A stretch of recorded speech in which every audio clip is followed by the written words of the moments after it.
Bien, esta es la retroalimentación de nuestra evaluación de desempeño número 3. La actividad 1 decía lo siguiente. El profesor de matemáticas de un prestigioso colegio de Temuco forma parte del comité regional que entrega becas en el mes de noviembre de cada año a los estudiantes de cuarto medio del colegio con los mejores rendimientos para estudiar en la universidad chilena que ellos elijan.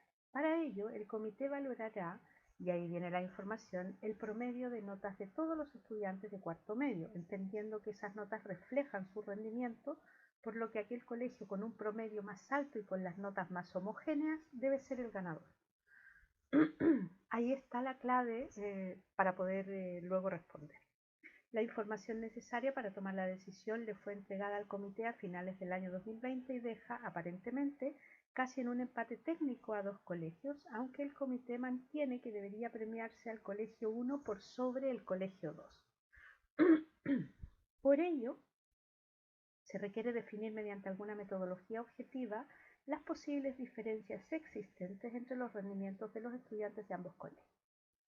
Y para ello nos dan el promedio de notas de ambos colegios, ¿no? De los 125 estudiantes de cuarto medio del primer colegio, tienen su media 6,15 y su desviación 0,78, y los 90 estudiantes del colegio 2, que tienen promedio 6,04 y de desviación típica 0,23. Entonces, lo primero nos dicen, suponiendo normalidad en las notas de ambos colegios y con una significación del 5%, ¿estás de acuerdo con la decisión que propone el comité? ¿Cuál era la decisión que proponía el comité? Que debería premiarse al colegio 1 por sobre el colegio 2. Entonces, nos plantean allí que debemos tomar la decisión a través de una metodología objetiva, ¿verdad? Que no nos deje lugar a dudas. Por lo tanto, claramente vamos a elegir una prueba de hipótesis. La hipótesis que deberíamos probar, ¿cierto? Producto de que lo que nos dicen es que el colegio 1 debería ganar, debería ser premiado por sobre el colegio 2 es porque el promedio de notas es mayor. Por lo tanto, tendremos un contraste unilateral derecho. ¿Sí? Bien. Si lo hacemos con el programa, entramos a GeoGebra, le damos los valores de las muestras, ¿sí? El contraste unilateral derecho, ¿verdad? Aquí ya habíamos planteado las hipótesis. Recuerden que el programa solo es una ayuda. Y nos da el p-valor. Entonces, si tomamos la decisión a través del p-valor, diremos que como el p-valor es superior al alfa con el que nosotros estamos trabajando, entonces necesariamente para yo poder rechazar H0 tendría que hacerlo con un alfa de 0,0692, es decir, tendría que, si quiero rechazar, hacerlo a un 6,92%.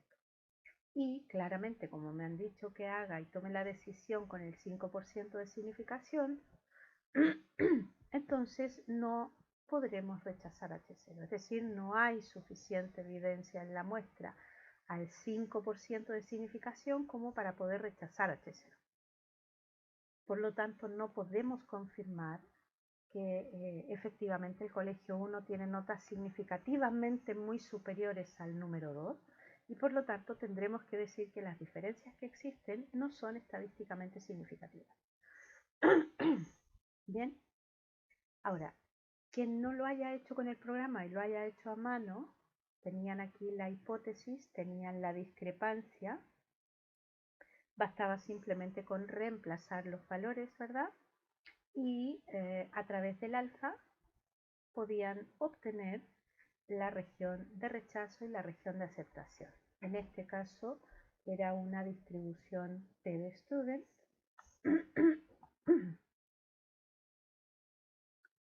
un contraste, una T con los grados de libertad. Recuerden que era N1 más N2 menos 2 y eran en este caso 124 o 125 más 90 menos 2, 213. Entonces serían 213 grados de libertad y como es un contraste unilateral derecho al 5%, la región de rechazo estará aquí. Es decir, el punto crítico que delimita la región de rechazo de la región de aceptación es 1.652. Y si ustedes se fijan, si calculaban la discrepancia iba a dar 1,4893. Por lo tanto, 1,4893 cae en la región de aceptación, por lo tanto habríamos llegado exactamente a la misma conclusión.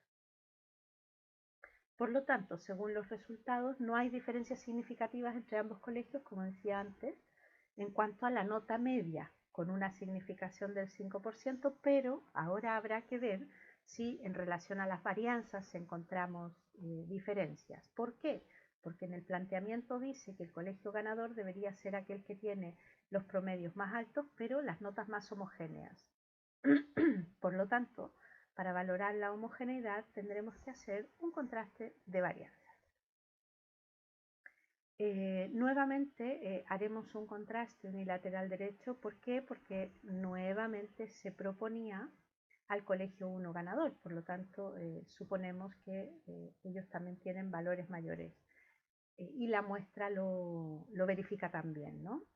Recordemos que mientras mayor varianza hay una mayor variabilidad, menor varianza hay una menor dispersión, es más homogéneo, ¿verdad? Por lo tanto, si calculamos la discrepancia, que era el cociente de ambas varianzas muestrales, nos da 11,501.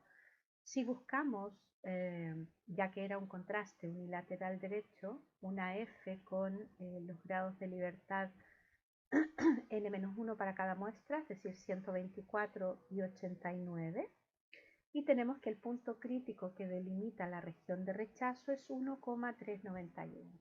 Por lo tanto, ¿en qué región cae nuestra discrepancia? Pues cae en la región de rechazo y de mucho rechazo.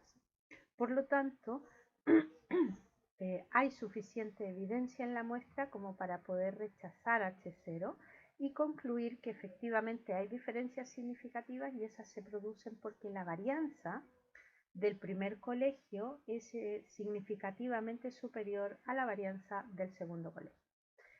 ¿Con esto qué concluimos? Con esto concluimos que el colegio 1, al tener un promedio similar al colegio 2, pero una dispersión muchísimo mayor, entonces el colegio 2 es el que debería ser premiado. ¿Sí? ¿Por qué? Porque tiene similares promedios al colegio 1, pero donde gana es en que son notas mucho más homogéneas las que tiene el colegio 2 respecto del colegio 1. Por lo tanto, ese es el colegio que debería premiarse.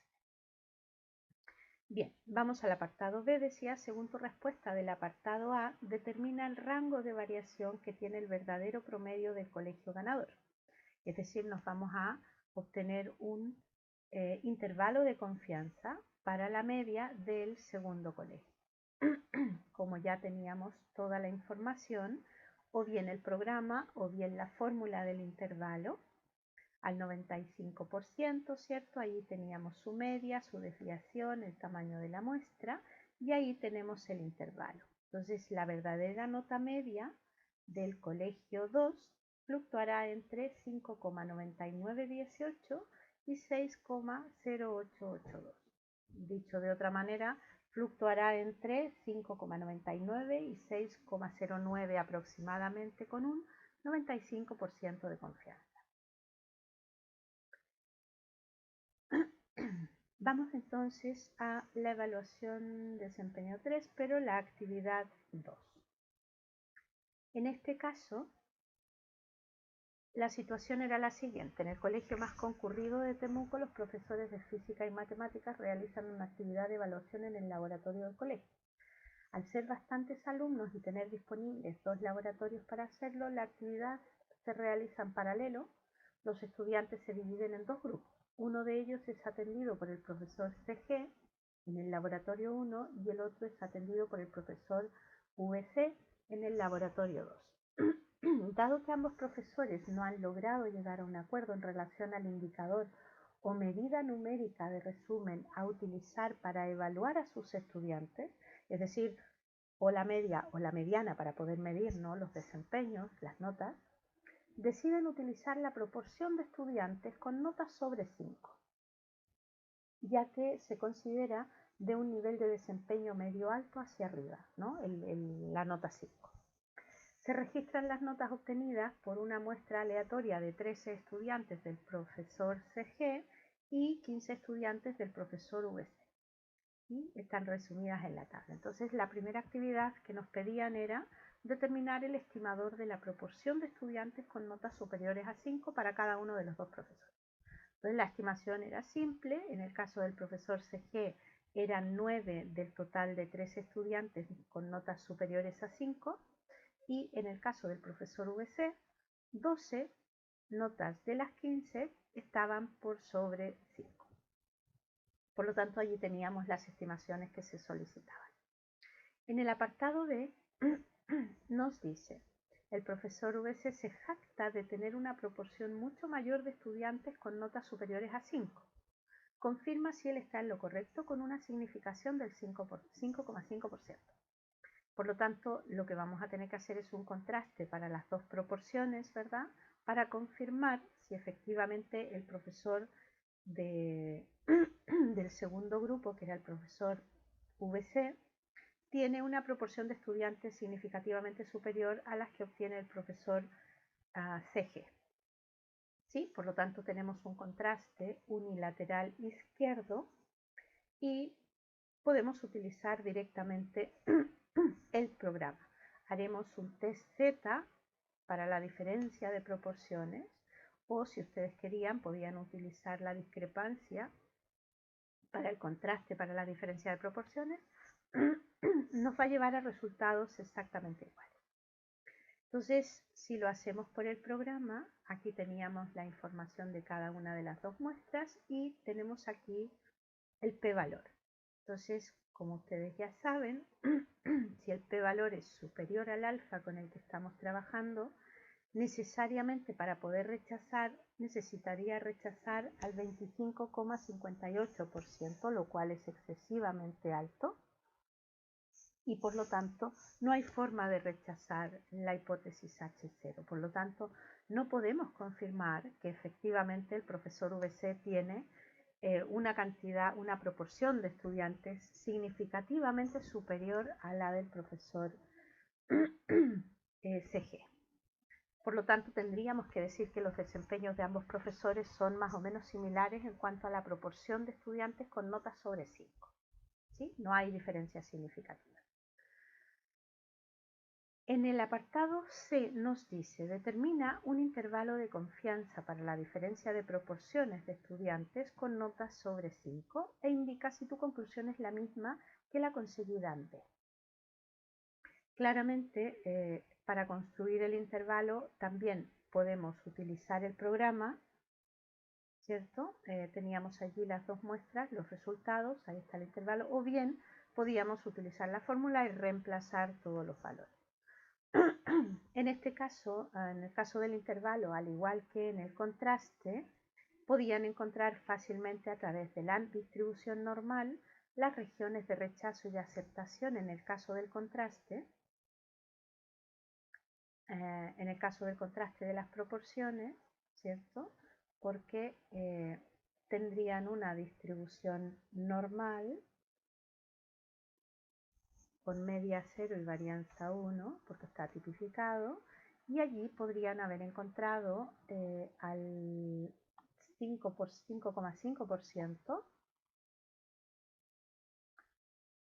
como era un contraste unilateral izquierdo, la región de rechazo estaría a la izquierda, 0,055. ¿De acuerdo? Por lo tanto, el punto crítico sería menos 1,598. Entonces, cuando calculaban la discrepancia, les iba a dar menos 0,6563 y por lo tanto caía en la región de aceptación. ¿De acuerdo? Entonces, daba igual la metodología, debían llegar al mismo resultado. Y para el caso del intervalo, pues exactamente lo mismo, solo que ahora trabajarían con alfa medio. ¿Sí? Entonces aquí deberían buscar alfa medios, ¿cierto? Que en el caso anterior, si era con un alfa 0,055, dividido en 2 sería 0,0275. Entonces, ustedes harían 0,0275 y al lado derecho y 0,0275 al lado izquierdo, y por eso teníamos una región de rechazo de 0,55 y la región de aceptación que tenemos en blanco. Entonces, si no usaban el programa, podían utilizar las fórmulas que teníamos en nuestros resúmenes y llegar a la misma conclusión.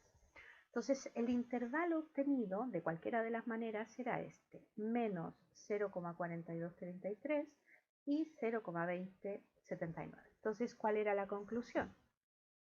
Recuerden que la pregunta era si coincidíamos con la decisión que habíamos tomado en el apartado anterior. Entonces, claramente, como el intervalo nos da en un rango negativo o positivo, necesariamente el 0 es un valor perfectamente probable aquí al 94,5% de confianza, y por lo tanto, como la diferencia de proporciones nos dará un valor siempre muy cercano a 0, diríamos que la proporción, la diferencia de proporciones no son estadísticamente significativas sus diferencias, ¿no? Es decir, llegamos efectivamente a la misma conclusión. Y por último nos dice, para las Olimpiadas de Ciencias en la región, se seleccionará como representante aquel grupo que obtenga más de un 70% de notas superiores a 5. Con el grupo de estudiantes seleccionados en el apartado B, ¿dirías que serán los representantes de su colegio en las Olimpiadas de Ciencias de la región? Justifica tu respuesta al 6% de significación. Entonces, el grupo que seleccionamos en el apartado B, si se recuerdan, no habían diferencias significativas, aunque nosotros proporcionalmente sabemos que el profesor VC tiene una proporción levemente mayor, pero claro, con dispersiones a lo mejor tan altas que hacen que no tengan diferencias significativas, ¿no? Entonces, si uno tuviera que tomar una decisión, como era indistinto estadísticamente no habían diferencias, ¿no? Pero ya sabemos que la proporción de del segundo profesor era levemente mayor. La lógica decía utilizar el segundo grupo. Entonces hacemos un contraste unilateral derecho, porque en el fondo lo que estaríamos diciendo es que en H0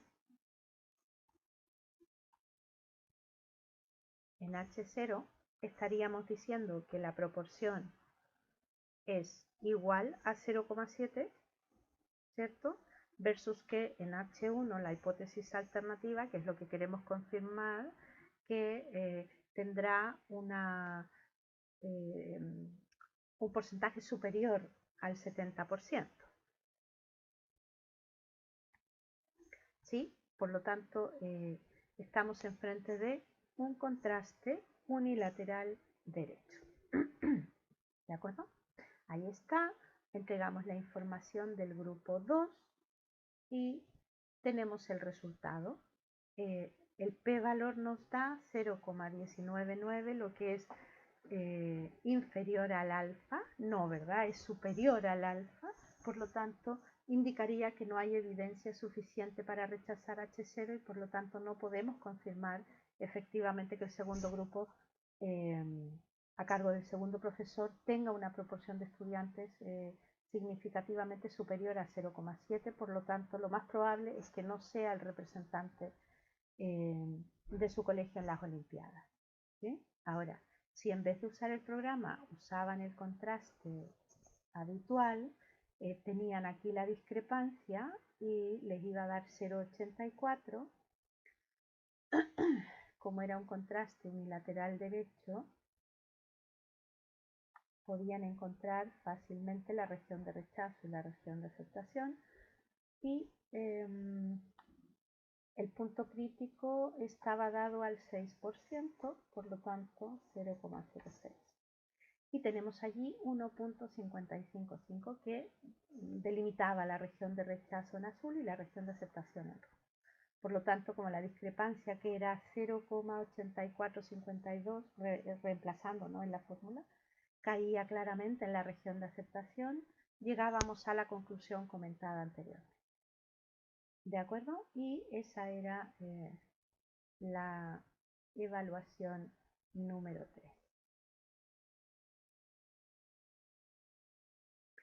Antes de terminar, quería comentar, porque no sé si los voy a ver de nuevo a todos juntos, lo importante que es para que ustedes puedan tener buenos desempeños en esta segunda unidad.